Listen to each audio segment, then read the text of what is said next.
welcome to the Decoder Show. I am back.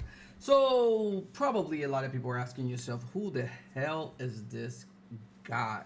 And what the heck is the Decoder Show? So let me give you a little background for those that are watching me for the first time and seeing my content for the first time. Well, I've been doing podcasts in Spanish since 2015. I've been in a lot of events and situations during this time. I've never done content in English. This is going to be the beginning of that new path, new no deal, whatever you want to call it, and something new that I want to do. Why I never did English content? First, there was a lot of content creators, and there's still a lot of content creators in the English area, especially on the Triple C. And I'm going to explain what Triple C is very soon. So keep watching because that's going to be very, very interesting. And thank you for the people that are connecting already. So if you want to subscribe to any of our channels. We're in Orbis, we're in Rumble, Instagram, TikTok, Facebook, YouTube, and X. So we are everywhere, and we should be coming out live in all those platforms right now. Hopefully, that's the case. So with that in mind, I used to do videos in Spanish for the longest time, and one of my fears was to be canceled whenever I started doing English videos in English, because you get more reach, and definitely it was something that I was very concerned about have a cancel culture come behind me. I used to work for one of those very leftist, let's say woke companies, and I was very afraid of that, but I'm no longer working for them, so I decided to go full-time creating content for you guys. So here I am.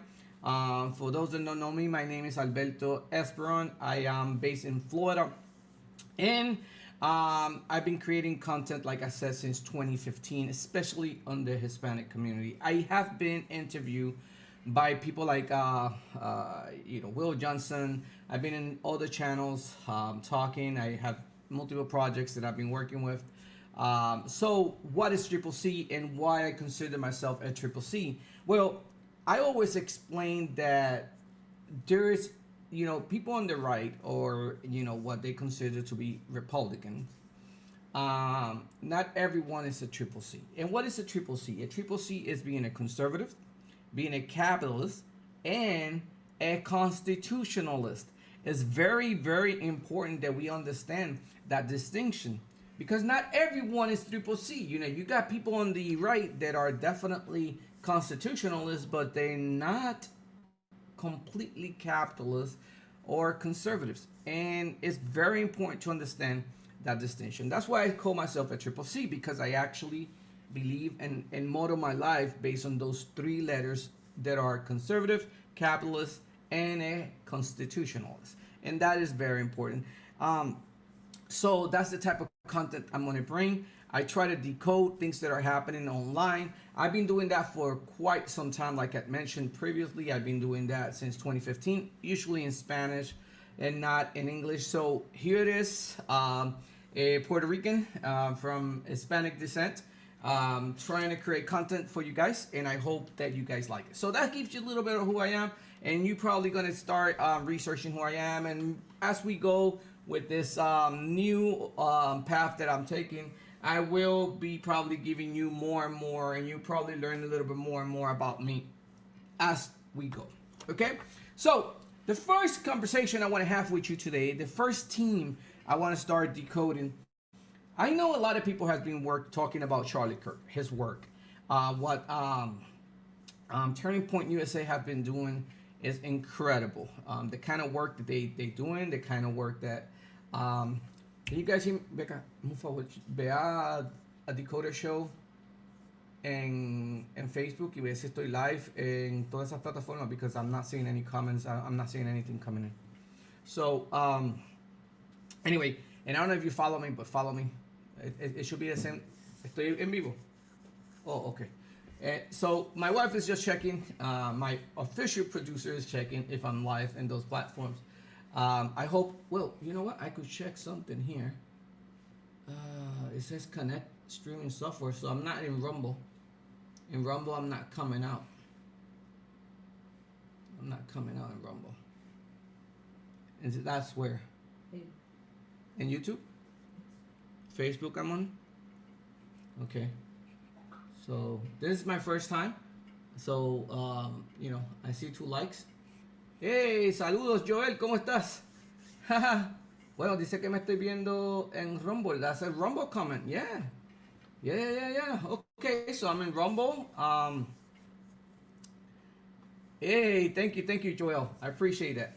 Anyway, so let's talk about Charlie Kirk. His work, what he was doing.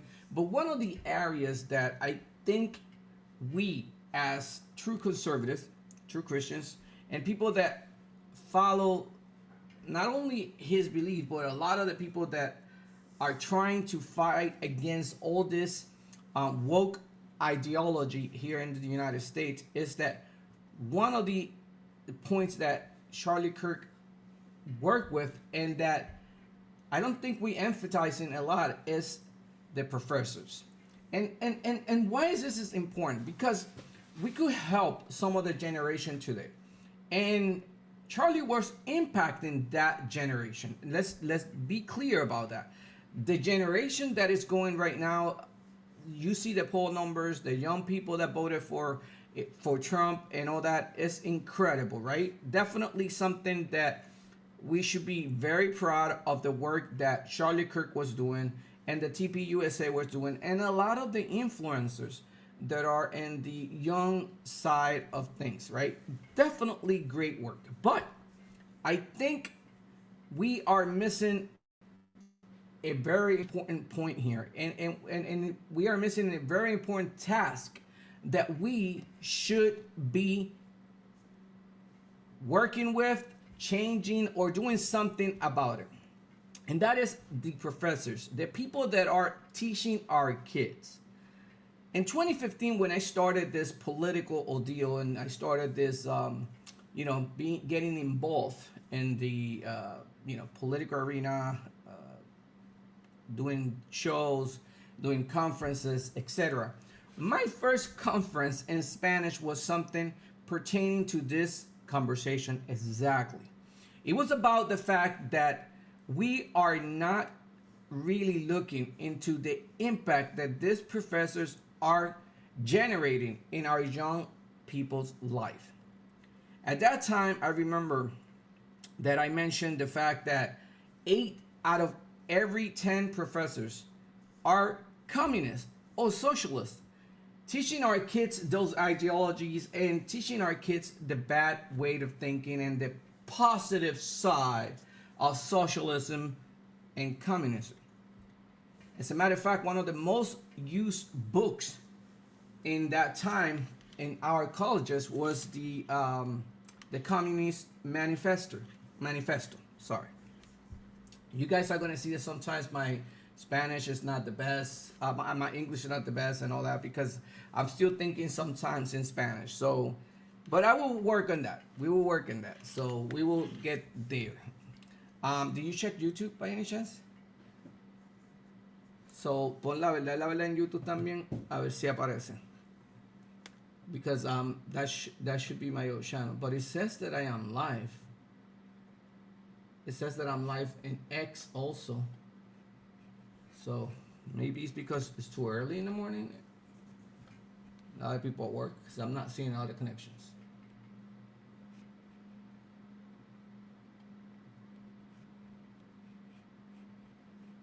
Let's see. People, give me a minute. I'm trying to confirm that I'm live. Yeah, I'm live in X too. Good. Okay, so I'm live in X. I'm live in Facebook. You confirm that, right? Okay, that's fine. Okay, let's continue. Okay, so the professors are one of those areas that we need to work really hard on. I do not know what is the solution or how can we change that. How can we solve that situation? being that one of the most used books in our colleges is the Communist Manifesto. And if you read the Communist Manifesto, there's actually conversations there about what? About controlling the mind, controlling people, make them adjust them to the communist mindset. And this is the way that they keep manipulating our young people. That's something that is very important to understand.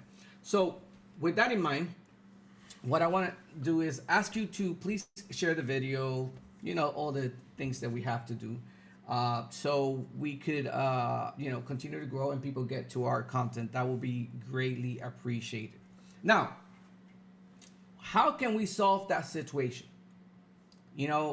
I do not have the solution, but it's something that we as conservatives have to start pushing out there and find a way. I don't know if there's a way that the government could put something in place that we have to teach correctly conservative values and not teach, those communist values here. And I mean capitalist values and not those communist values.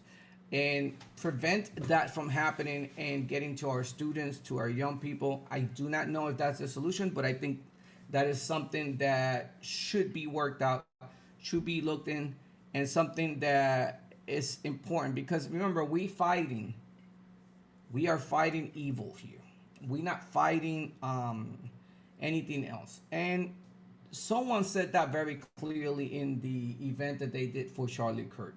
And that was Elon Musk. So I'm going to put that video very quickly here so you guys could hear that, because it's important. They asked him why they killed Charlie Kirk, and this is what he said. Why was he killed?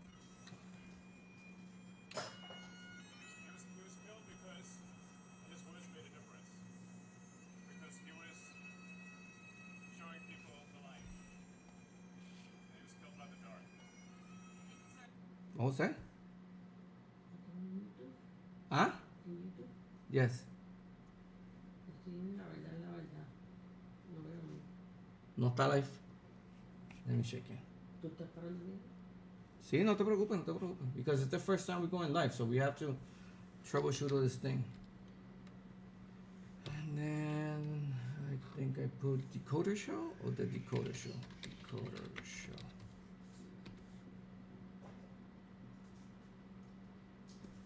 So it's the Decoder Show. People, I'm sorry, this is my first time going live with the new show, and it seems that we have some technical difficulties. Let me just go here.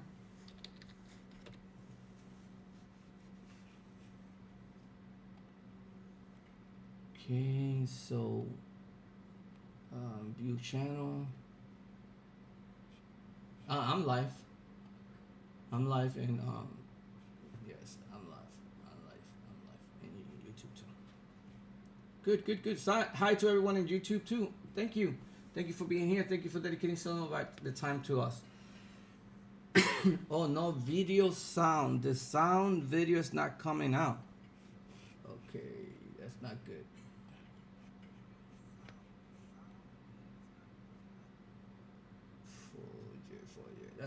That's not good. So I think what we have to do is, let's see how can we work that out. Thank you for that, Joel. Thank you for the heads up on that one. I appreciate that, because that helps me to maybe figure that one out. Okay. So let me see if I could put the video here. Video file. Can I? Nah. I have to do that different. See, that's a good thing, because I didn't know video file. So I have to do this differently for today. Okay, videos. I'm sorry for the technical difficulties, people. Okay, let's okay, so let's put this.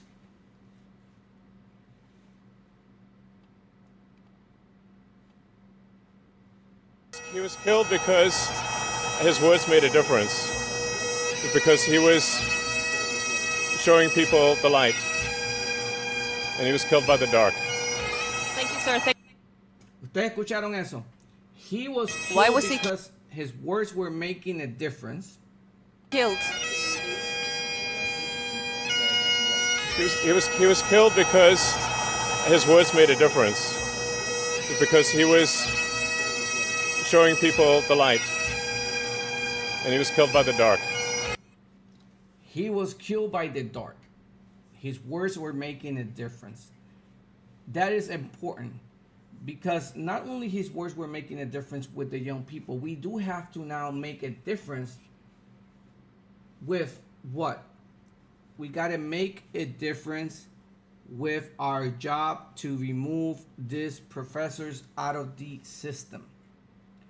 We cannot continue to have these professors and these people teaching our kids these wrong values. And I have another video here. I don't know if I'm going to be able to share this one.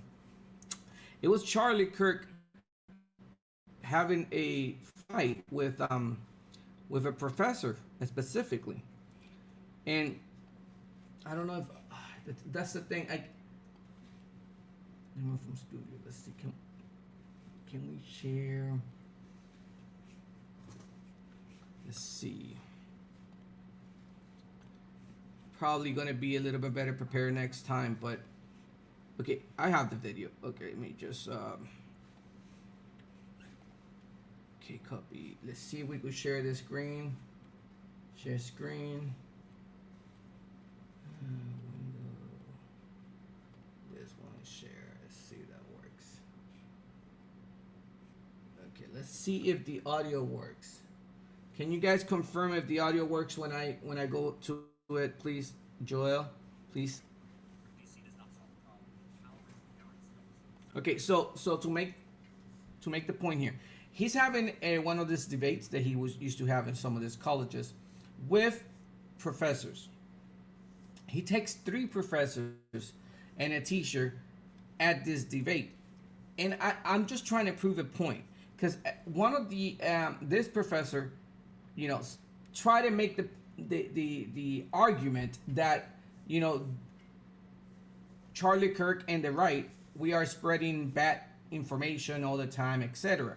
So I want you to hear to this part of the debate so you could understand where I'm coming from and where we really have to work on getting these professors out of the system. Let me get this piece of the debate.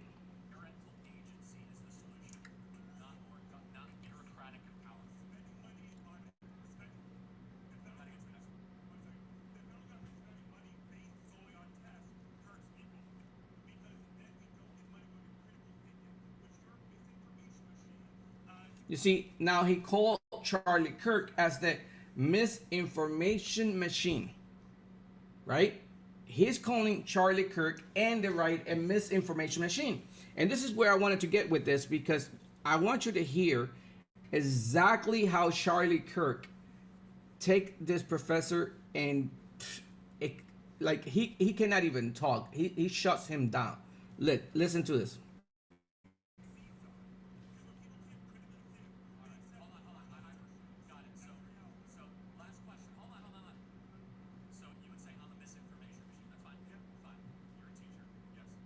I mean, look at what he's asking. You're a teacher, right? And we are supposedly that misinformation machine. Look at the question that he asked this professor.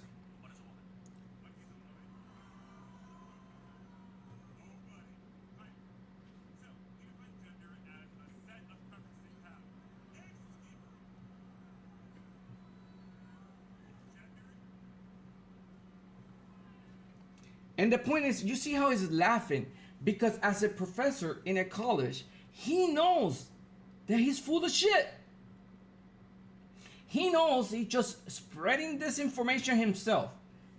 Charlie Kirk asked him a very simple question. And this is this is what I love about Charlie Kirk, is the way that he debated, right? He debated with facts. He made these people shoot. There's no sound again. Let's see. Share screen. Also share audio. I'm doing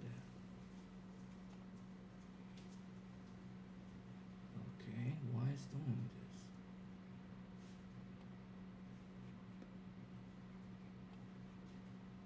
Okay, let's go this again. Okay, let's see if we can fix it.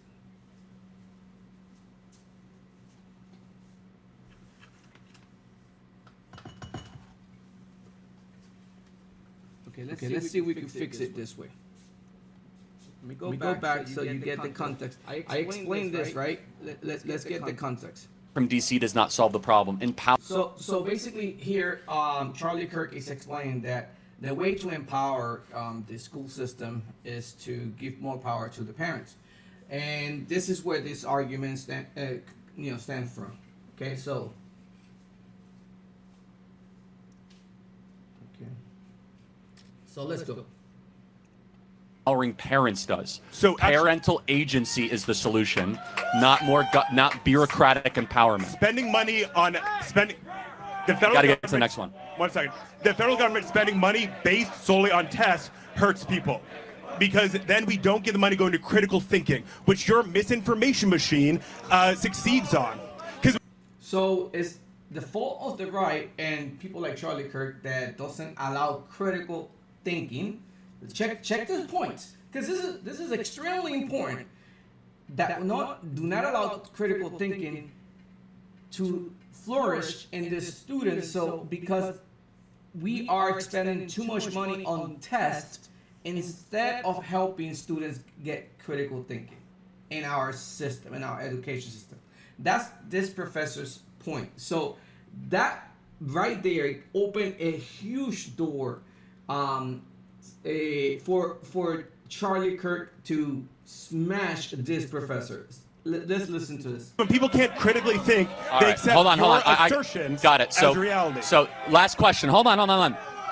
So you see how he goes, like, people cannot have critical thinking and they cannot get a good assertion of reality.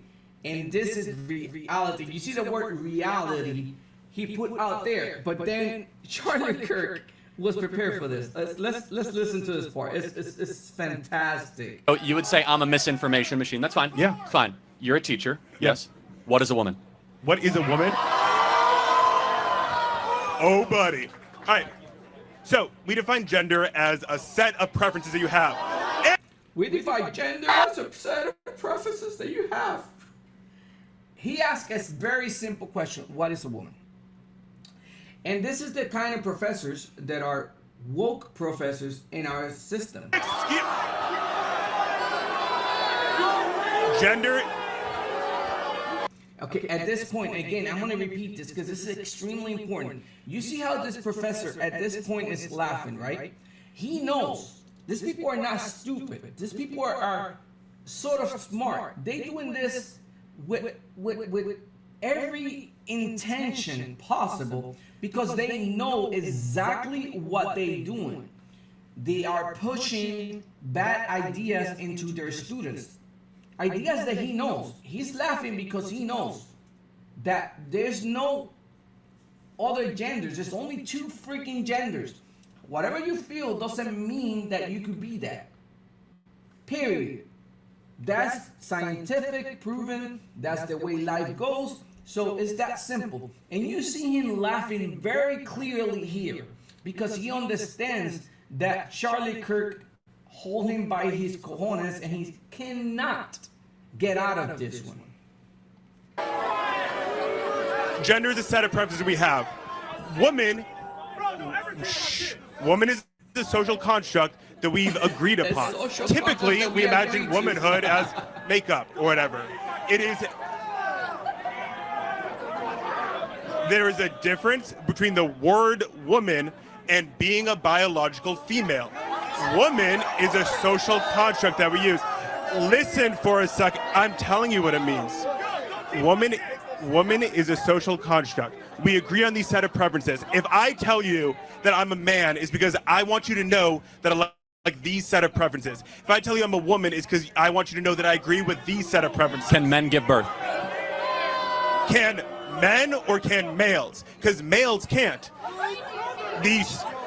Listen for a second. And, okay, so I think I make my point. I don't think I have to continue listening to this idiot, right? So My point is that this is the kind of professors and people that are teaching our students. This is the kind of people that we need to start removing. Not only we need to do the kind of work that TPUSA was doing, getting to our young people and our young audience and our future generation, we need to start removing this type of professors out of the system. These people are crazy. These people are mentally ill. They're doing this on purpose. We need to find a way to get them out there, show people who they are, and try to find a way to get them out of these colleges. Put the pressure in the colleges, do something to help change and mold our future generations. So that's the first part of the show. Thank you everyone that is again watching us. Please remember to share our videos, etc. That will be very helpful. Okay, so we're gonna I don't know if I'm gonna leave this on because this is the screen that I'm sharing. I don't know if this is gonna work. Let me try something very quickly here. Because like I said, I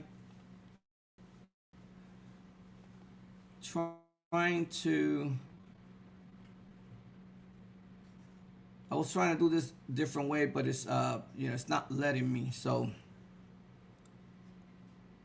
now let's go to another thing that I want to discuss today.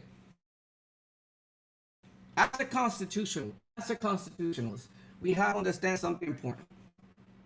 Okay, let me just pause this. Okay, as a constitutionalist, we also got to tackle another point. There's this big old deal going on of people getting fired, people getting canceled, or people being labeled different things out there. I personally, being a constitutionalist, understand that free speech is a core essential value of our system. It's that simple. I may or may not agree with some of the things that are being said out there, and that's fine, right? I'm gonna bring a video here. An individual that I think is despicable, is completely. Anyway, let his words only, So this guy's called Hassan, right? He was mocking again the Charlie Kirk assassination, and this is what he was doing, and I'm gonna put it. Partigiano, bella ciao, bella ciao, ciao, ciao. Turkey's in a pain to protect the flotilla. Erdogan probably watched your stream yesterday. Yeah, he listens to me, dude. There you go.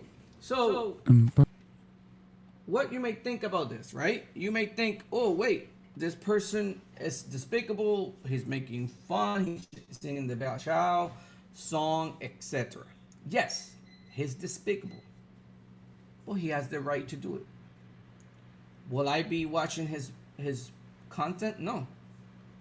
But does he, as an individual, as a person, as an American citizen, has the right to do this, even if I don't like it? Yes. Yes, he does. I hate it. I don't support it personally in a way that I will not be promoting his information, etc. But I need to understand that he, being an American citizen, has the right to say these things, to feel that way, to have his opinion. But that's very different from what happened with Jimmy Kimmel. Oh, wait, you're going to open a whole can of worms right now. Yes, because I'm going to explain the difference. Jimmy Kimmel, as an individual, as a person, could say whatever the hell he wants. And he's protected by the First Amendment of the Constitution of the United States of America. Yes. Yes, he is.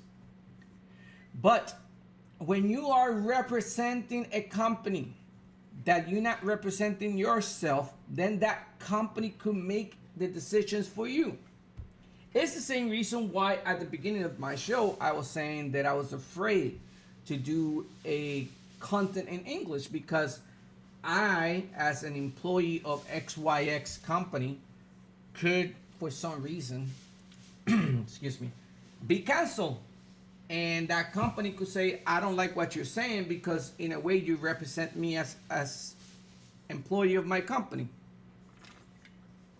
So when ABC took the decision to shut down Jimmy Kimmel indefinitely until they brought him back, they had all the right to do that.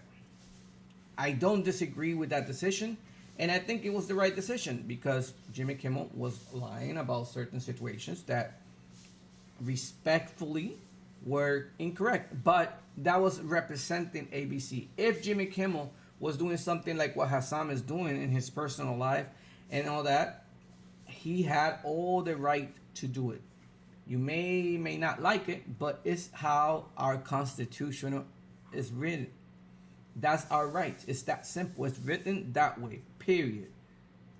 You may not like it. You like it. Inciting violence is a different story, right? If they don't incite violence, that's okay, right? It's perfectly fine. The video from Hassan has, a little bit crossing there. That could be considered inciting violence with the bullets and the name and all that crap. Yes, maybe. But you know what? It's still his right. Unless he directly says something along the lines of, killing someone or trying to kill someone, etc. Okay, so with that in mind, we have to understand that free speech is an important and core value of our Constitution. We have to understand that. I do not agree with any government. I don't care if it's Trump. I don't care if it's Biden. I don't care if it's the next president or the next 200 president to force or to intervene in any way, shape, or form with a private company, to curtail, to intervene in the rights of any individual. And in this case, with Jimmy Kimmel, I think the FCC crossed the line when they said what they said. I don't think that was the right thing to say. That's my opinion. I don't think that, if you're really a true constitutionalist, you have to understand that was crossing a line, period. And I'm not going to try to sugarcoat that. I'm not going to try to say, they did it because they had this right or that. No, whatever. It's not the right thing to do. I was very critical when the Biden administration and previous administrations started doing this with Facebook, YouTube, etc. I was very critical. I was not in support of that at that time, and I'm not in support of it now. I don't care if it's Trump or not Trump, his administration. We should not in any way, shape, or form intervene, curtail, or anything the citizens, the American citizens' rights from a government perspective, which they should not be involved. Period. There's no way to explain that in a different method. They should not be involved. There's no excuses for that. Not now and now ever should not be involved. Well, with that in mind, let me check some of the other platforms to make sure that we are live. We are live in Orbis.net. So yeah, we are live everywhere. Good gosh, this is awesome. So the next conversation I want to have with you today, and the next thing I want to decode today, is the indictment of James Comey. Ooh. And this one is going to be a doozy. This one is going to be good. This conversation is going to open some really big cans of worms.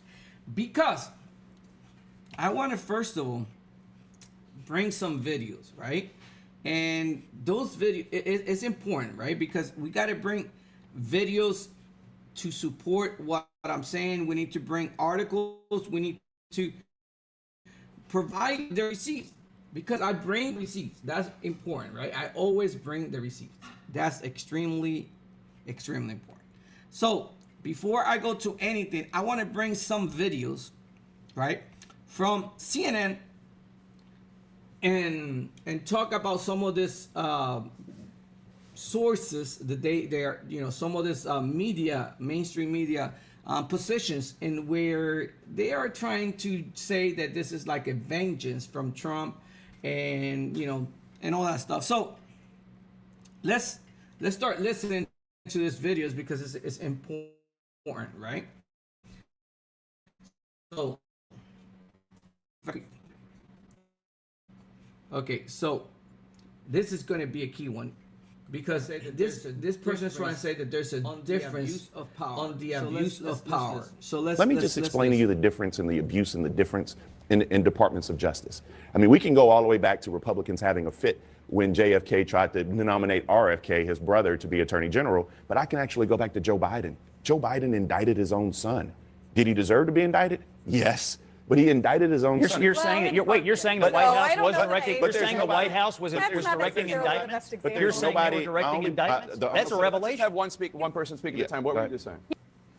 So he fell into his own mouth, right? Because it's saying that the White House was directing indictments, and they didn't prevent his son from being indicted. As a matter of fact, they pushed out so the statute of limitation will expire in some of the charges they got against his son. So let's be realistic here. They were protecting Biden's son, the Department of Justice, in this case. So let's watch another of those videos, because this one's, everything becomes more and more funny every single time. Let's watch this one.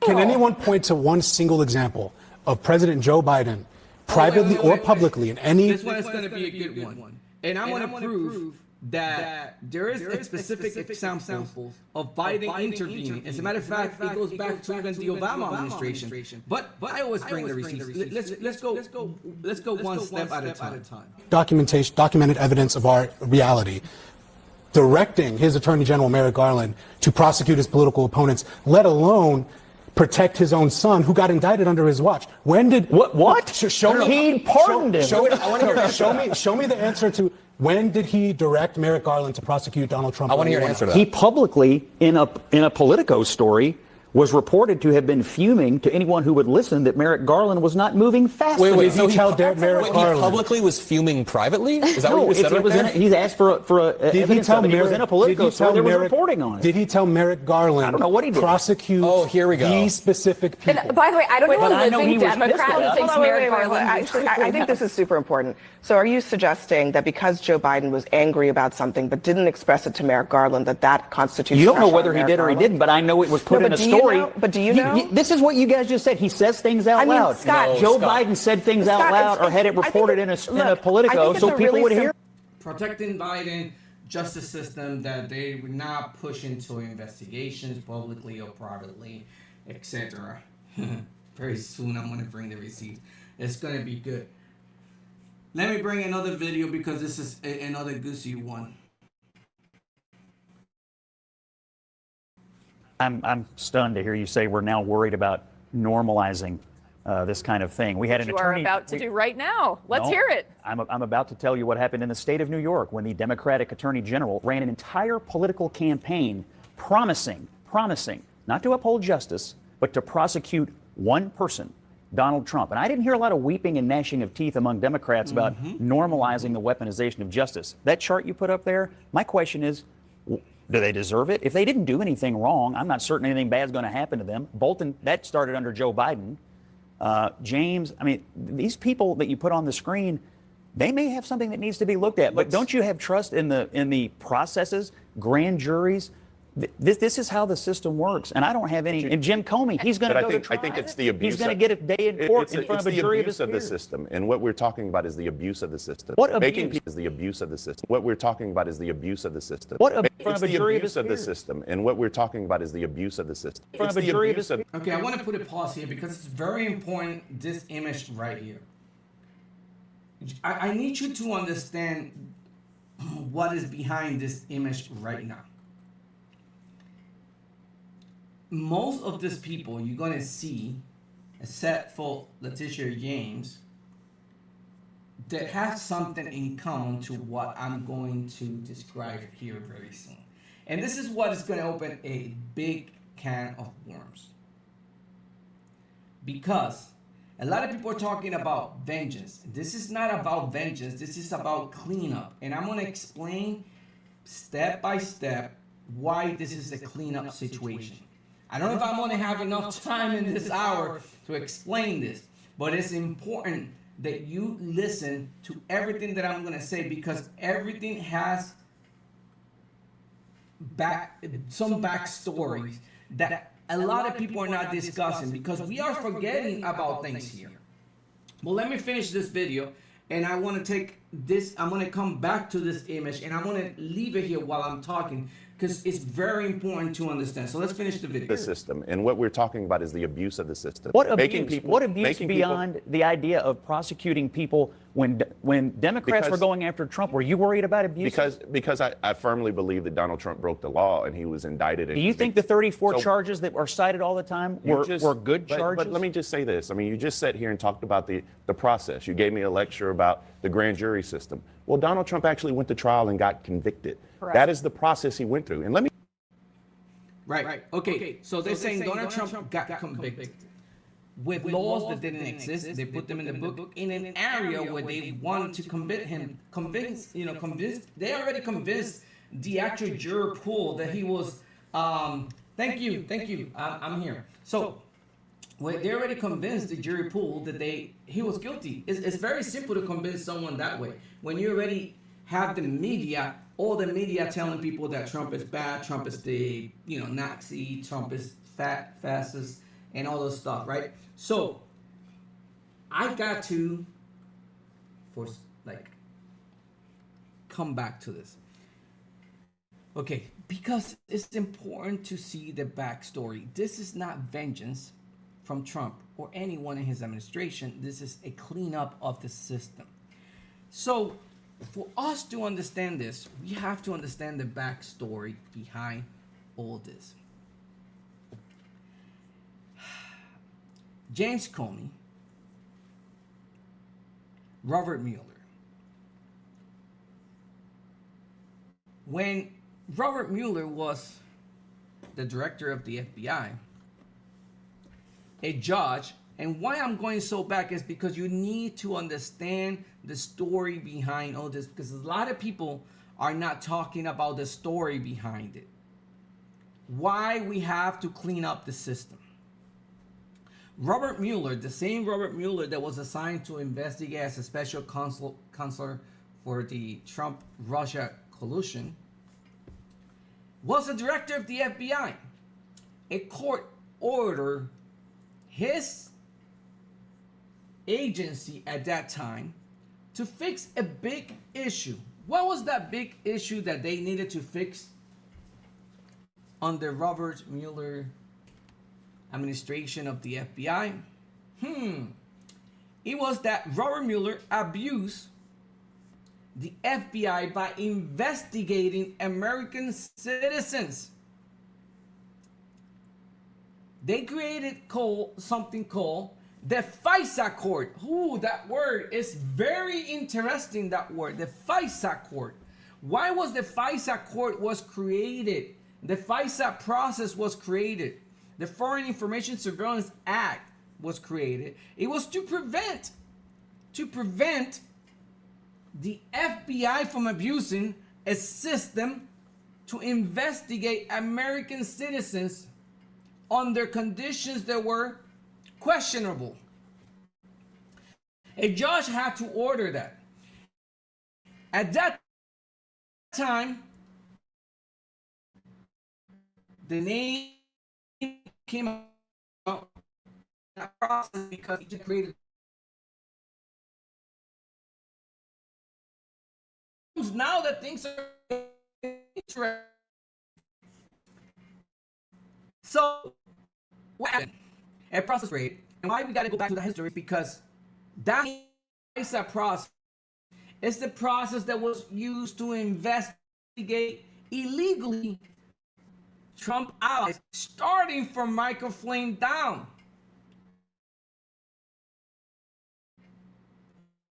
Who's doing the unmasking of that information? So those investigations would be done. So that information was available. So then what I'm masking, and I'm going to explain that.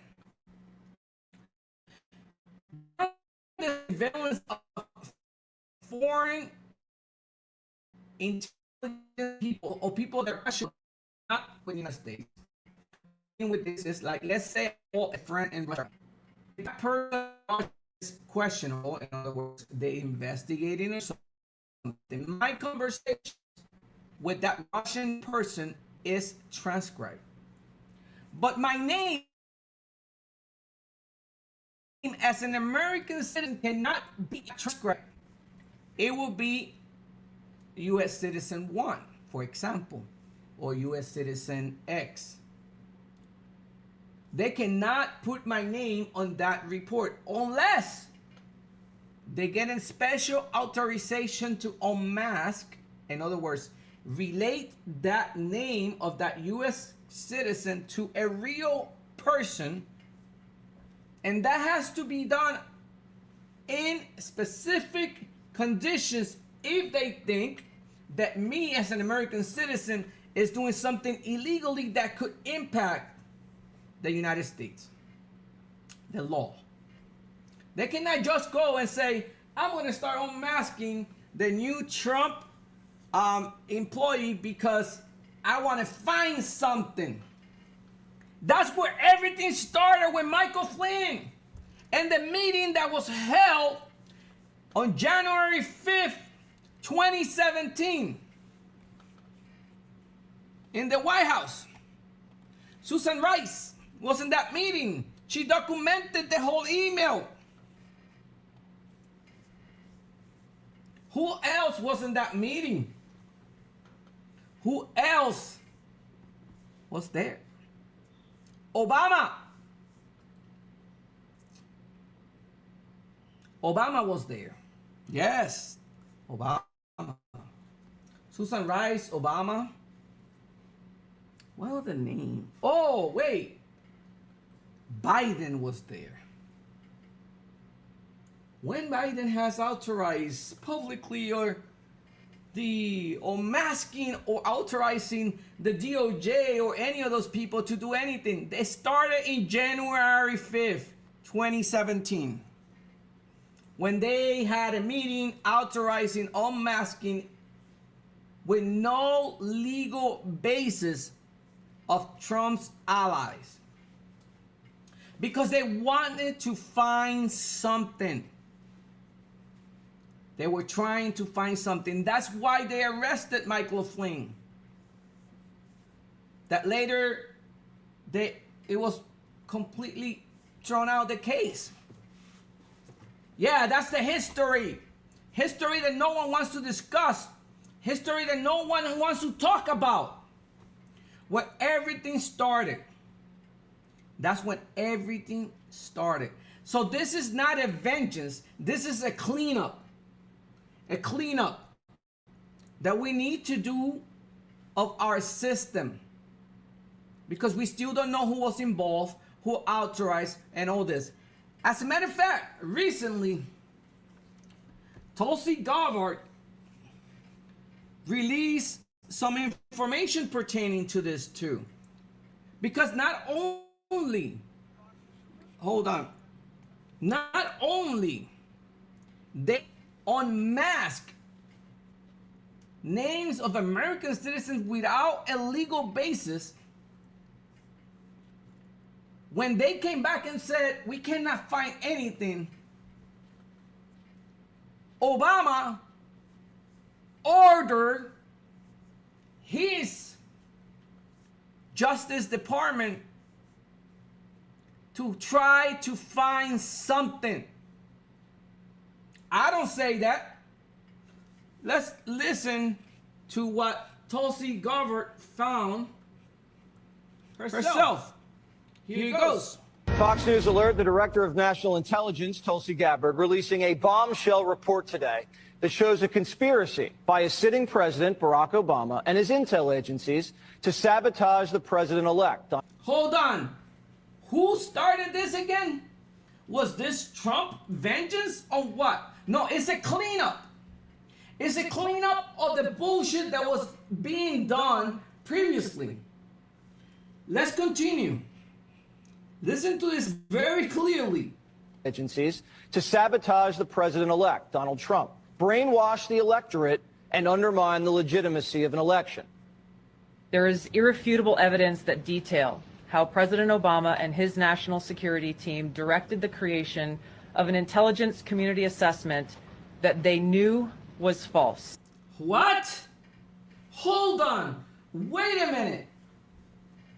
And what? Let's listen to that again, because I gotta tell you, I gotta tell you, this is too funny. This is. I'm gonna do something. Look. This is a.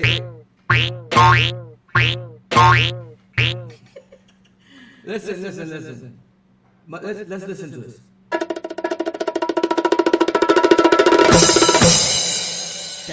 Of an intelligence community assessment that they knew was false. An intelligence community assessment that they knew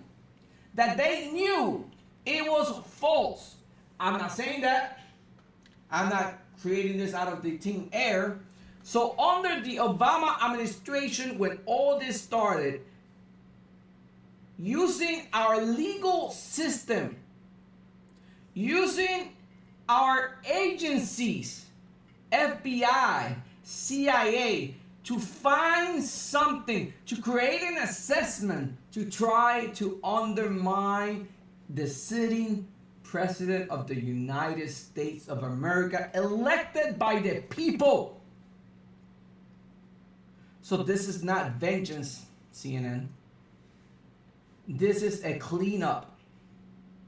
We have to clean out these people that were creating this, that were trying to interfere with our election system, that was trying to interfere with our republic.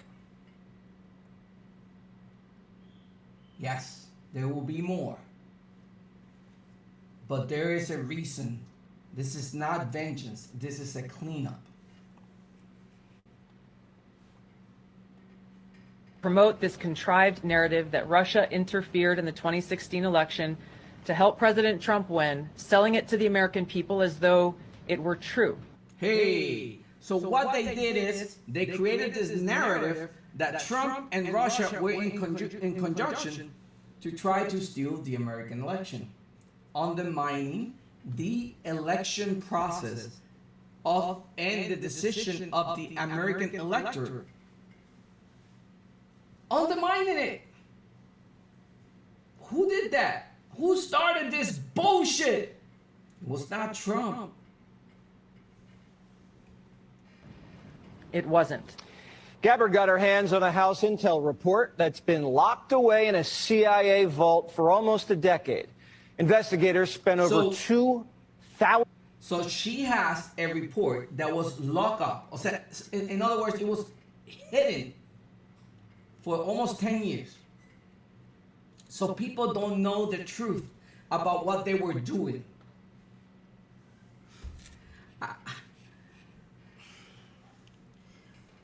I can't fathom that these people did all this, and we've been saying this for so long. People like Don Bongino, myself, so many people have been talking about this same issue. How all this was created, how this was a lie, how they try to undermine the American vote. They talk about democracy on the left on this country, seriously? when they were the ones who were interfering with our system. That's why this is not vengeance, and I'm not going to stop repeating it, CNN and all you idiots out there. This is about cleanup. We need to clean up. These people need to pay for what they did. In hours looking into how the Russia hoax was born, interviewing 20 CIA and FBI officials. And it turns out that the Obama administration doctored the intelligence to make it look like Putin and Trump stole the election. Okay, so here's the coup. What? What?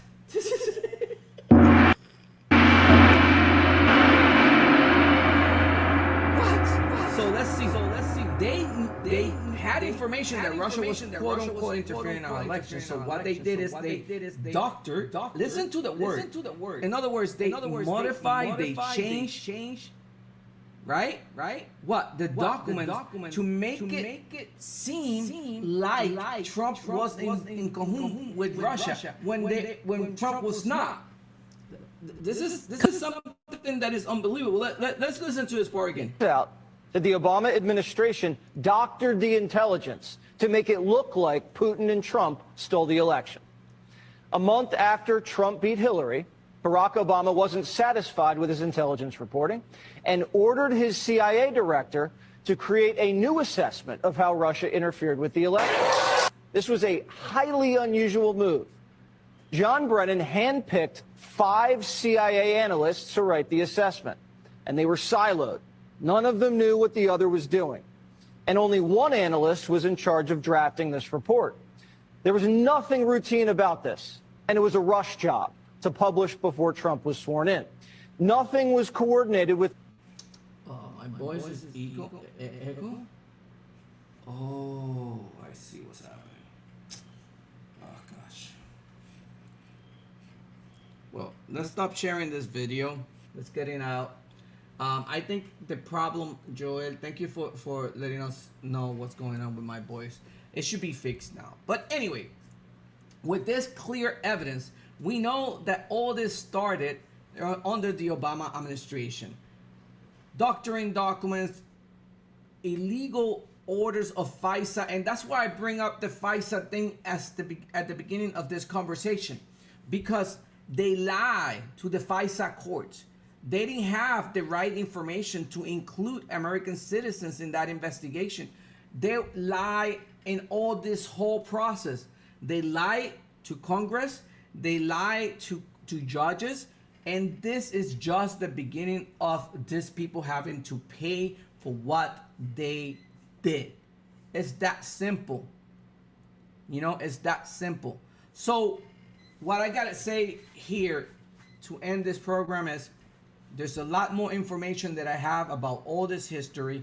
I've been following this forever. This has been like my main topic all since I started this whole process.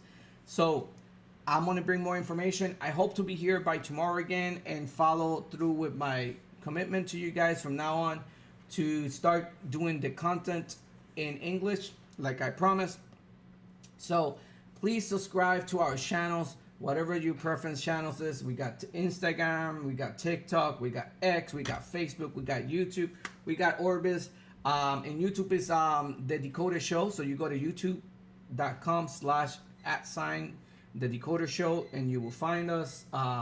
We are everywhere. So if you need the links, please let us know. Send us a comment in any of this platform. We will respond back to you. Thank you for sharing this time with us in this first reload of the program. And we'll be seeing you next time. But there's more to come. I will try to fix all this technical difficulties that we have with the audio and the videos today. I'm pretty much sure that I understand what it is. And I will try to get it done for tomorrow. Thank you so much for your time. I appreciate you giving us the opportunity to get to you and give you this information. And remember, right? Don't let other people tell you how to think. Think by yourself and think critically, because it's important for you to have the right information. And that's what we're here for, to decode the information for you. I will see you in the next show tomorrow. Thank you for your time.